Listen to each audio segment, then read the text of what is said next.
Welcome to Krown Gridiron Nation, presented by PointsBet.ca. I'm Jim, he's Gord, and that's Mike over there. And this is your one-stop shopping for Canadian college football info, starting with the 2-minute offense. John Metchie III is steady in 2021 for the top-ranked Alabama Crimson Tide. 5 receptions for 49 yards and a big win over Florida. Big play offense from Syracuse from north of the border. Montreal redshirt freshman Damian Alford with a 73-yard touchdown romp. Jeffrey Canton-Arcou, his reliable self, with 4 tackles and a TFL in a dismantling of those Albany Great Danes. Woof. Just under 110,000 at Beaver Stadium saw one of the most exciting college games of the year as number 10 Penn State dispensed of number 22 Auburn. Ottawa's Jessie Lucetta leading the way on defense yet again. 8 tackles, a TFL, a pass breakup, and a quarterback hurry for his second outstanding performance in as many weeks. Jonathan Sutherland had 3 stops, and tight end Theo Johnson made the sheet with a reception for 37 yards. Canadians doing us proud on both sides of a thrilling 28-25 Coastal Carolina win over Buffalo. Lachine, Quebec's Enoch Maconzo for the Chanticleers with 9 tackles and a forced fumble. Edmonton Elks draft pick Dominic Johnson led the Bulls with 6 receptions for 66 yards. Peterborough's Jared Wayne broke the century mark with 5 catches for 100, but his Pitt Panthers came up short 44-41 to Western Michigan. So you can count it as a win for Burlington freshman offensive tackle Jack Taylor. Wake Forest dominated Florida State 35-14. Luigi Villain, the Argos draft pick, as Mike often mentions, piled up the stats: 2 tackles, a TFL, a sack, a forced fumble, and wait for it, a recovery of that fumble. Louisiana Tech loses in a squeaker to SMU. UMass transfer Samuel Amalus was productive with 3 receptions for 57 yards and a trip to the promised land for Tech. The Illini lost another close one, this time to Maryland. Chase Brown of London, Ontario with 57 yards rushing off 14 carries for Illinois. His brother Sidney with 5 tackles in the secondary. The Ragin' Cajuns were way too much for the Ohio Bobcats. Ohio quarterback Curtis Rourke, 12 of 22 for 122 and 2 touchdowns. Teammate Jet Alad of Mississauga with 4 tackles for the Bobcats, who fall to 0-3. Mississauga's Nick Mardner giving us a reason to jump on a plane, go to Hawaii, and do a feature on him. 5 receptions for 97 yards, even though the Warriors came up short against San Jose State. Guys, John Metchie III is the reliable target for the top-ranked Alabama Crimson Tide so far in 2021. Still, in comparison to Hawaii sophomore Nick Mardner out of Mississauga, he's not the most productive Canadian receiver so far. Gord, we are the guys who are going to talk about Mardner when he's playing at 1 a.m. Eastern time on Sunday morning. But if he keeps producing, will he be mentioned by football folks in the same breath as Metchie?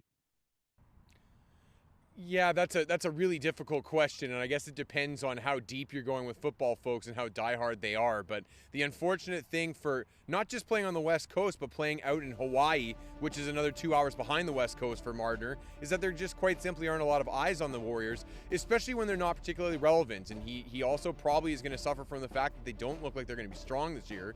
And so there's just not really a lot of reason for people to stay up until the wee hours of the morning to watch him.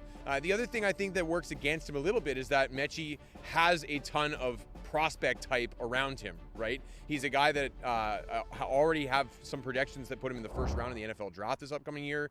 He was a highly regarded recruit coming out of the prep ranks. So this is a guy that had that name brand recognition before this year, whereas Nick Mardner was more of a guy that, ourselves and those kinds of diehards, especially in this country, were paying attention to, but maybe not a lot more in the general populace. So he's definitely fighting a very uphill battle, but off to a good start, averaging about 100 yards a game in his first couple games here.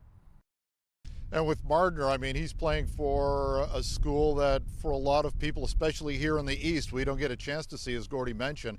So maybe it's almost like it's sad to say this, but an irrelevant team right at this stage because we never see them. On the other hand, Metchie might be irrelevant in his own huddle. I mean, last year, 5 of his teammates from that huddle were selected in the first round of the NFL draft, and 2 of his fellow receivers went in the top 10, and Devontae Smith won the Heisman. So sometimes he gets lost, and now Jamison Williams comes in. He's a transfer from Ohio State, so you get another big profile player joining them in the huddle. And, you know, he's still, Metchie, the leading receiver in terms of catches, but he's not the guy per se. He, at least certainly to the extent that maybe the guys were last year. So I think still he's the higher profile of the 2, certainly. And yeah, the program's got a lot to do with that. Ottawa senior Jessie Lucetta has been on a tear over the last 2 weeks. He's been hybriding, if that's even a word, between linebacker and defensive end. Is he the best Canadian linebacker out there? Who can rightfully join him in that group, Mike? I'll go for a guy that maybe doesn't get the same kind of attention. That's Enoch Makonzo in Coastal Carolina. And, you know, maybe he doesn't get the respect because he's Chanticleer's version of whack-a-mole. His head is going to pop up at safety, or his head is going to pop up at another spot, or outside linebacker, inside. He's just all over the place. He had a season last year where he probably should have received all-star recognition, but where do you vote for him? Because he is that guy that's going to play all over the place. Perfect body for the CFL, really good player, and maybe that's the guy that I'd lean to as the best linebacker in the country. I'm going to go get a little bit creative with this answer because I think at the outset of this season, we probably could have talked about somebody like a Jeffrey Kentan-Arku in that same conversation as the aforementioned 2 guys. But he's had kind of a statistically slow start to his season. Not that I don't think he's played well, but he hasn't really racked up those eye-popping numbers the way Lucetta has, for example. One guy I do want to talk about, though, you know, you're talking about hybrid guys that can be versatile and play around the formation, do a bunch of different things. How about Alonzo Ade at West Virginia recording a sack this weekend? That's something that we haven't seen from him before, getting involved in the pass rush and becoming a factor in that end of things. And so that's another tool added to his tool chest. And if we're talking not just best linebackers, but best Canadian defenders right now, I would say Ade is squarely in the middle of that conversation. So, like I said, getting a little creative, but I did want to shine a spotlight on him. Mardner, Metchie, Makonzo, where do they land in this week's Stateside 5? In at 5, Mississauga wideout Nick Mardner for Hawaii, 5 receptions for 97 yards, and he continues to lead all Canadian receivers in the NCAA. Pitt's Jared Wayne, 100 yards on 5 catches for the kid out of Peterborough, Ontario. 3 stateside 5s, 3 appearances for Jared Wayne in the 5. The Mountaineers with a win, and Alonzo Ade was right at the center of it. 10 tackles, a sack, and a TFL. It's the Lachine Machine Enoch Makonzo, the Coastal Carolina edge defender with 9 tackles and a forced fumble in a narrow 3-point win in Buffalo. And it is the second week at number 1 for Jessie Lucetta. The Ottawa senior linebacker was on fire against Auburn. 8 tackles, a TFL, a quarterback hurry, and a pass breakup. He is the Canadian defensive leader stateside. Coming up, U Sports is getting bigger. Welcome back, everyone. U Sports finally back underway in 3 of 4 conferences, so it's time for our 3-minute warning.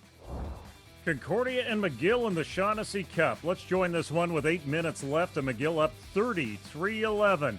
And the Stingers go on a 25-point rampage over the remaining 7:23 plus overtime to win this thing, 36-33. Oliver Waugh with 299 yards passing and 4 TDs to 4 different receivers.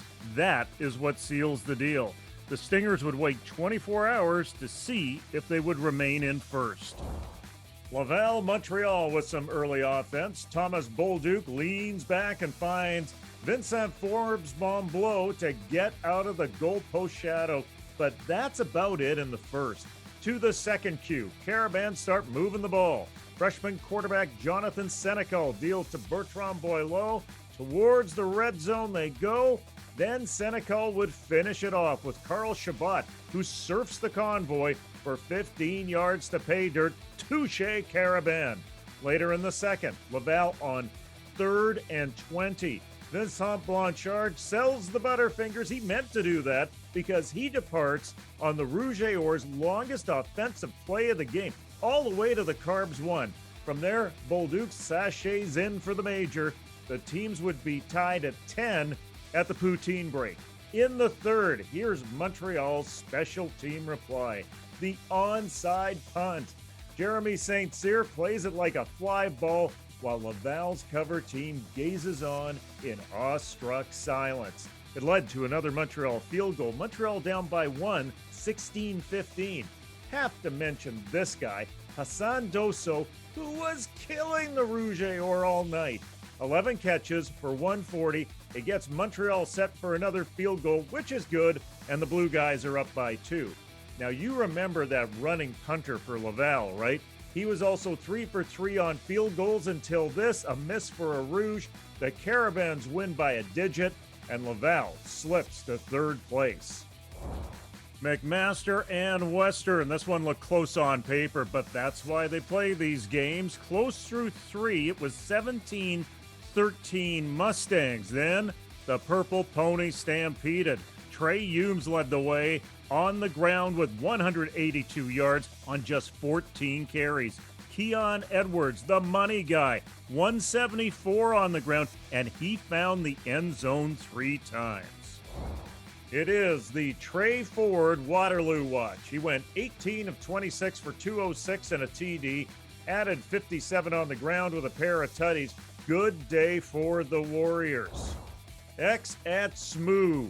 They were tied at 16 as they went into the Donaire break, but the X-Men blew it open in the third by the passing of Silas Fina. 2 TDs through the air, 1 by his feet. X marks the spot in the W column. Early going in the AUS, Mount A also with a win after a 10-9 battle royal over Acadia.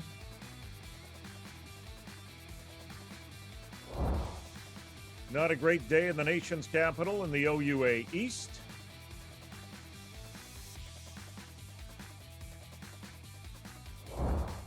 Western, Waterloo, and Laurier ruled the West.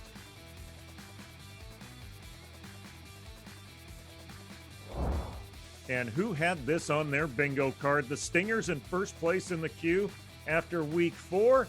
If you say that, I don't believe you. It was the Quebecois rock fight. How important was it for Montreal to march out of Quebec City with a W after that shocking loss to Concordia at home the previous week, Mike? Oh, absolutely huge. I mean, you know, you've got the changes that we talked about last week with the program at Montreal, and you go into Peps, man, that's the toughest building to win at in the country, period, full stop, because not only are you playing a great team, but there's that aura of playing the Rouge et Or in that building. So they did basically everything you needed to do. You know, the Dosso, now we know he can play. I mean, that's the 3rd game in a row where he's had over 100 yards receiving. He was a dominant force for Montreal. They won ugly. And, you know, if you're in a rock fight, it's never going to be pretty. So they showed they were able to do that. But the thing that I think was maybe the most impressive, that to go into Laval and in the 4th quarter, in the last half of the 4th quarter, when you needed 2 drives to put up some points, they were able to do that. They got a couple of field goals. They didn't put it into the end zone, but they were able to get the lead and hang on for dear life at the end as the field goal went wide. But they showed me so much in that win over Laval. That's a huge win going forward. That's right, Mike, and the first time Laval has lost back-to-back games since 2012. Quite the headline out there. And on the other side of that shocking upset last week, Concordia continued rolling this week, and it didn't look like they were going to continue rolling through 3.5 quarters of this one. But Olivier Waugh, maybe the new superstar in the Quebec Conference, leads a 22-point 4th quarter comeback, including running in the game-tying 2-point conversion himself. which Concordia then finishes off with the winning field goal in overtime to defeat their crosstown rivals McGill. A fantastic effort from Concordia, and if you haven't been paying attention to them before, or maybe you thought they were a fluke, you should be paying attention to them now, if for no other reason than to watch their pivot, Olivier Waugh, who continues to play at an elite level. Offensive line and a solid running game, just under 400 yards rushing for the Western Mustangs in their win over McMaster. Mike, is this the template for winning football in a 6-game regular season? Well, it is if you have depth at running back and one of the best offensive lines, if not the best offensive line in the country, and that's the recipe that Western obviously turned to in week 1. You mentioned the numbers. You know, you get 2 tailbacks going off for, 175 yards apiece. I think it was 355 total between the two of them, 395, as you mentioned off the top. And, that was a really sweet win for Western. They don't rebuild, they just reload. And a really nice win for Jackson White, a quarterback who, he's a guy who transferred to Western from Mac, and for him to go in week 1, play the Marauders, and his numbers weren't great, but when you're rushing for 400 yards, you don't need great numbers. That was a really good win for him as well. Late to the party, the Canada West starts this weekend. Personnel changes on the defensive side of the ball will test the defending Vanier Cup champions, those Calgary Dinos, but they still have 2 of the top offensive weapons in the Philpott twins. Gord, is that where offense begins or stops in the West? I mean, it is possible. There is a lot of offensive talent in the West. We talked about Sawyer Bittner on last week's program. Adam Mackert's back at Saskatchewan. Blake Nils brought in a ton of talent, particularly from south of the line at UBC. And if you recall, in 2019, Gabe Olivares was starting to emerge as a good starting quarterback in that program. And Alberta always seems to find ways to put up points. But certainly on opening weekend, if trends hold from what we saw in Quebec, what we saw in Ontario, I would expect a pretty low-scoring opening weekend from anybody not named potentially Calgary. But, that Calgary attack, like you said, it's got the Philpott twins back. Josiah Joseph in spot duty has looked very strong in years past. Him coming back as a 5th-year guy bodes well for them as well. But they're not the only team that should be able to put up points in the C-Dub. I just don't think that it's going to happen in week 1. Around the bend, we'll take a peek at the CJFL's greatest rivalry.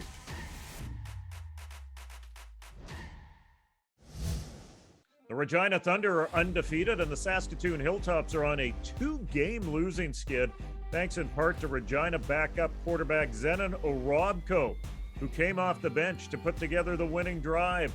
30-27, your final in Regina. Now here are your CJFL standings.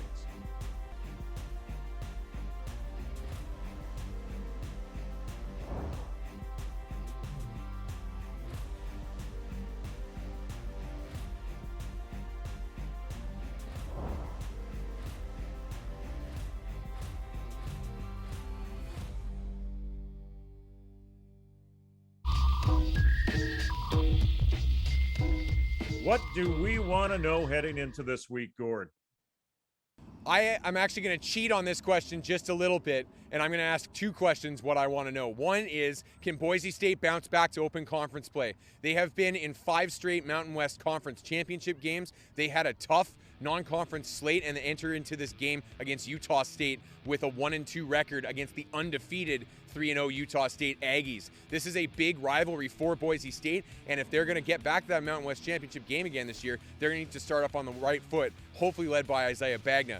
On the other side, my second question is Rutgers legit? Now, Rutgers has struggled ever since they've entered into the Big Ten to make that transition and have been kicked around quite a bit. But Greg Schiano's back in the fold, and there's a sense of palpable positive momentum from this Rutgers program. But they get a big test this weekend as they go into the Big House to face the Michigan Wolverines. They're big-time 19-point underdogs in that. If they can keep this one close, we may actually be seeing the road to respectability for Rutgers finally. I'll add on to that, Gore, by saying our head coach with the Argos will say yes to Boise State. As far as what I want to know, come back to this side of the border, I want to know which pair of twins has the better season. And we're going to get a chance to see the Philpots for the first time this season as Calgary kicks off their season. But we've also got the Fords in Ontario with Trey and Tyrell. And both of them, you know, they had a good week as the Warriors kicked off with a blowout of Windsor. Trey Ford was Trey Ford. He threw for 1 touchdown and ran for 2. Tyrell, also as a punt returner to go along with being an outstanding defensive back, had 5 punts for an average return of about 25 per return. All 4 of these players are listed by the CFL Scouting Bureau as being in the top 15. It's a really neat sub-story to kind of watch over the course of the season. So which twins are better? I guess we start to find out on Saturday. Picks of the week coming up next. From the Similkameen Valley in British Columbia to the Western Cape of South Africa, our global network of grower partners produce the finest fruits and vegetables for Canadians. Those partners make Krown produce fresh at its best. A laser focus on 2 U Sports games this week. Western is at Guelph for their home opener. The Purple Ponies are rightful 4.5-point favorites. But if you think Guelph has a shot at stopping the Western running game, take the Griffins, the points, and the under. Canada West opens with Saskatchewan at Calgary. Gord says the C-Dub will lack offense, but not in this game, at least on paper. For the Green Guys, Adam Mackhurt is back. So is Colton Klassen at receiver, along with quarterback Mason Nyhouse. Calgary has Josiah Joseph and the Philpots. The champs will win, but they won't cover. Okay, points and picks stateside. Who do you got and why, Mike? Okay, this is a game that's a blowout, and we've already talked about Coastal Carolina already today. But, you know, I looked at the line, and I saw a 35.5-point favorite over University of Massachusetts. Now, is Coastal Carolina going to win? Duh, they're going to win. But by how much? And I just saw that line. If somehow UMass scores 2 touchdowns, all of a sudden you have to give 7 touchdowns, and that's not enough. You've got to give the other half a point. So I don't think there's any cause of concern whether Enoch's team is going to win this game, but by how much? That's got me intrigued. And my pick of the week, I've got Liberty going to upstate New York to play the Syracuse Orange, and they're favored by 6.5 in this game. Now, I like Liberty to cover, and one of the reasons I do has to be Malik Willis, their quarterback, a guy who has had a little bit of a quiet start to the season. However, a guy that was receiving first-round NFL buzz entering into the season after a fantastic year last year. On the other side, Syracuse made a quarterback change last week. Tommy DeVito did not finish the game. They looked a little bit off on offense. They're going to need to bounce back hard, and I just don't know if they can do it against an underrated Liberty squad. But you do have some Canadian content in this game. John Curtis at Liberty will probably back up as the backup center, but Matt Bergeron still starting on the offensive line for Syracuse, and of course Jeffrey Cantan-Arcue on the defensive side of the ball for the Orange. So a game worth tuning into for the Canadians, and if you are, I'm putting my money on Liberty minus that 6.5. We are looking forward to a full slate of U Sports games, all sorts of NCAA games available on TSN this weekend, and even some junior football games right across the country. So for our sponsors, Krown Produce and PointsBet, this is Jim Mullen saying, let's get out to the game.